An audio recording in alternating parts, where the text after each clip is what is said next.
உடைய பெருமாள் கோயில் இருக்கு பாருங்க, அங்கேயும் ரொம்ப பேர் ஒரு தப்பு பண்றோம்.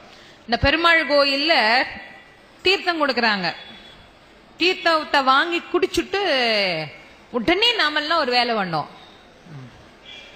ஏன் தலையில தடவணும்? எல்லாரும் தடவுனாங்க, நானும் தடவுனேன். வருமா சொன்னா தலை வழியா புண்ணியம் வரும் இல்லைங்க, நமக்கு வாய் வழியா போயிருச்சு இல்ல, அதை விடவா புண்ணியம் தலை வழியா வரப்போகுது? தலையில தடவுனா புண்ணியம் வராது, பாவம் தான் வரும். ஏன்னா இந்த தீர்த்தம் நீங்க வாங்கி குடிச்சதுக்கு அப்புறமா பெருமாள் கோயில்ல சடாரின்னு ஒண்ணு வைக்கிறாங்க. அது என்ன, எங்க ஊரு பெருமாள் கோயில புளிச்சோறு தான் கொடுத்துருக்கிறாரே தவிர சடாரின்லாம் ஒண்ணு, சக்கரை பொங்கல் மாதிரி இருக்கும் போல இருக்குது. சடாரின்னா சுவாமியுடைய 2 பாதம் பொருந்திய ஒரு கிரீடம் மாதிரி இப்படி நம்ம தலையில வைக்கிறாங்க பாருங்க, அதுதான் சடாரி. அத வைக்கும் போது கொஞ்சம் கவனமா பாருங்க. கோயில்ல பட்டாச்சாரியா டக்கு டக்குன்னு வச்சுட்டு போயிடுவாரு. இருந்தாலும் நீங்க கொஞ்சம் பொறுமையா அதுல என்ன இருக்குன்னு பாத்தீங்கன்னா, அந்த கிரீடத்துக்கு மேல சுவாமியுடைய 2 பாதங்கள் இருக்கும். ஒன்னு பரஞானம், மற்றொன்று அபரஞானம்.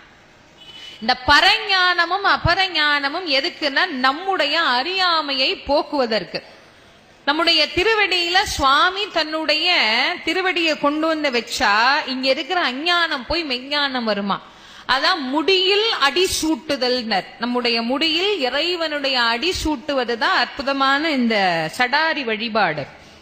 சடாரி வைக்கும் போது நாம எல்லாம் என்ன பண்றோம், கையில வாங்கி குடிச்சுட்டு மிச்சம் இருக்கிற தீர்த்தம் எச்சில் தீர்த்தம். குடிக்கிறதுக்கு முன்னாடி புனிதம், குடிச்ச பிறகு எச்சில். எச்சில் தண்ணீரை தலையில தடவிக்கிறோம். அந்த எச்சில் தண்ணீரில் தான் இறைவனுடைய திருவடி படுகிறது. ஆக எச்சில் தண்ணீர்ல திருவடி பட்டா பாவமா புண்ணியமாங்கிறத இனிமே உங்களுக்கு சொல்ல வேண்டாம்னு நினைக்கிறேன். அதனால இனிமே பெருமா கோயில்ல தீர்த்தம் வாங்கி குடிச்சிட்டு கையில இருக்கிற தண்ணி என்ன பண்ணணும், முந்தானையில தொடச்சுக்கணும். அவங்கவுங்க முந்தானையில தொடச்சுக்கணும், முன்னால இருக்கிறவங்க முந்தானையில தொடச்சிடக்கூடாது, அப்புறம் அங்கேயும் சண்டை வரும்.